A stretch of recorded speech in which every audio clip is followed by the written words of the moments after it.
Selamat malam saudara yang dikasihi Tuhan. Bagaimana kabar Anda malam hari ini? Semua bisa kita lewati. Keterbatasan dan kerentanan manusia. Demikian topik renungan pada malam hari ini dari Pendeta Dr. Erastus Sabdono dan bersama saya Yohana Ibrahim. Saudara, inilah kenyataan hidup bahwa kita tidak pernah tahu apa yang akan terjadi. Atau 1 menit pun ke depan kita tidak tahu.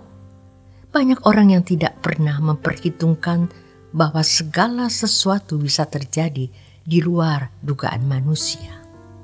Seseorang yang mengalami kecelakaan bertanya, bagaimana ini bisa terjadi? Atau ketika dokter berkata bahwa kita mengidap penyakit yang belum ada obatnya. Yang lain tidak pernah menduga kalau palu hakim berkata, Anda dikenakan hukuman seumur hidup. Tetapi inilah hidup.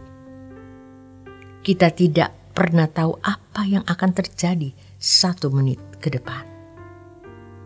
Mengutip apa yang dikatakan Tuhan Yesus di Lukas 17 ayat 26-29,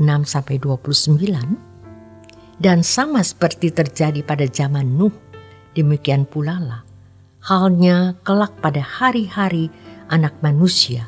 Mereka makan dan minum, mereka kawin dan dikawinkan sampai kepada hari Nuh masuk ke dalam bahtera.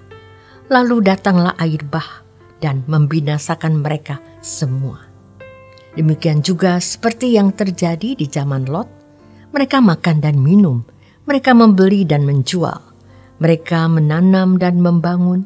Tetapi pada hari Lot pergi keluar, dan dari Sodom turunlah hujan api dan hujan belerang dari langit dan membinasakan mereka semua.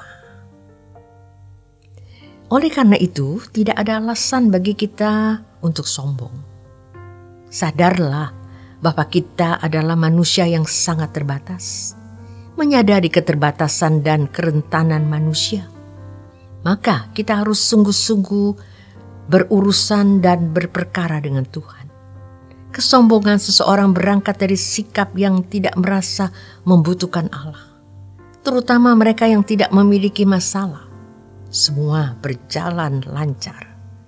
Kalaupun mereka punya banyak masalah, yang mereka butuhkan adalah pertolongan atau berkat Tuhan untuk mengatasi masalah, bukan pribadi Tuhan itu sendiri. Ketika dalam kehidupan hari-harinya ia tidak membinasakan diri mencari wajah Tuhan, maka ketika dalam keadaan kehidupan yang sedang dalam keadaan krisis, ia tidak akan bisa menemukan Tuhan. Tuhan tidak bisa dipermainkan seperti itu. Maka jangan hanyut dalam kesenangan-kesenangan hidup dan kenyamanan sampai gagal fokus ke Tuhan. Di luar sana, banyak orang yang tidak peduli Tuhan. Mereka sombong apalagi kalau banyak harta, mobil bagus, rumah mewah, punya kenalan pejabat tinggi dan aparat keamanan. Padahal segala sesuatu yang bisa terjadi. Mungkin kita memang bukan siapa-siapa, tapi bersyukurlah karena kita sadar bahwa yang kita butuhkan hanya Tuhan. Ini adalah realistis dan logis. Kita harus berubah, dan melalui pesan ini kiranya kita disadarkan.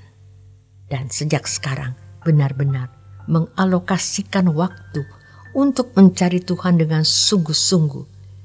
Kita memperkarakan diri kita kepada Tuhan. Kalau Allah itu hidup, Allah itu ada, maka kita harus menemui Dia. Justru ketika kita hidup, kita lakukan persiapan.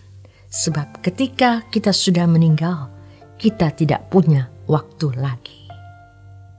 Dunia ini jahat sekali, khususnya bagi kaum muda.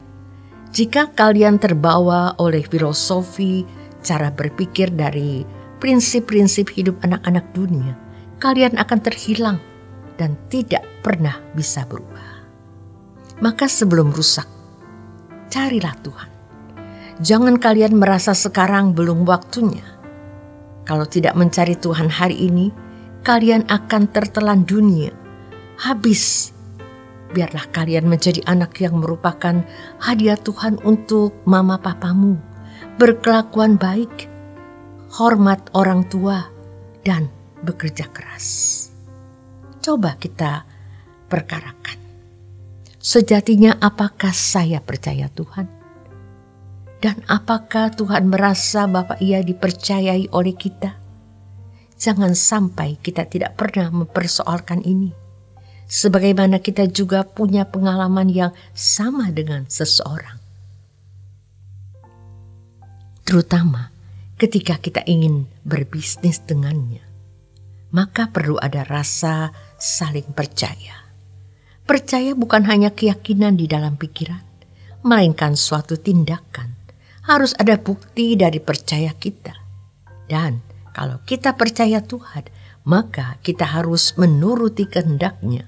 Dengan kata lain, kalau kita percaya Tuhan, maka kita harus hidup sesuai dengan apa yang Tuhan kehendaki. Berkenan di hadapan Tuhan. Kalau tidak, berarti kita tidak tahu atau belum percaya Tuhan dengan benar. Jangan sampai ketika Tuhan datang atau kita meninggal dunia, kita masih belum atau tidak sanggup fokus mencari Allah. Sejatinya inilah yang menggelisahkan, yaitu ketika kita belum bisa berpikir dalam orientasi berpikir kekekalan, dimensi cara pandang kita masih dimensi cara pandang manusia pada umumnya. Sementara mengubah dimensi berpikir ini sangat tidak mudah dan tidak bisa dalam waktu yang singkat. Jadi kalau di dalam Roma 8 ayat 28 Alkitab berkata, Allah bekerja dalam segala hal, mendatangkan kebaikan bagi orang yang mengasihi Dia. Itu bukan hanya perubahan karakter dan orang jahat jadi baik atau orang baik jadi baik sekali, tetapi juga perubahan dimensi berpikir atau paradigma berpikir kita. Dan proses ini pasti dikerjakan oleh Tuhan melalui Roh Kudus di dalam hidup kita. Kita hidup di bumi yang tidak ideal untuk dihuni. Bumi yang membawa penghuninya kepada berbagai persoalan. Harus selalu diingat bahwa kita adalah makhluk kekal. Tidak sama dengan makhluk ciptaan lainnya. Dan kematian kita bukanlah akhir perjalanan hidup. Kematian hanyalah sebuah transisi dari kefanaan kepada kekekalan. Siapkah kita menghadapinya? Menyadari keterbatasan dan kerentanan manusia, kita harus sungguh-sungguh berurusan dan berperkara dengan Tuhan. Demikian renungan malam untuk malam hari ini. Terima kasih untuk kebersamaan Anda. Selamat beristirahat. Tuhan Yesus memberkati.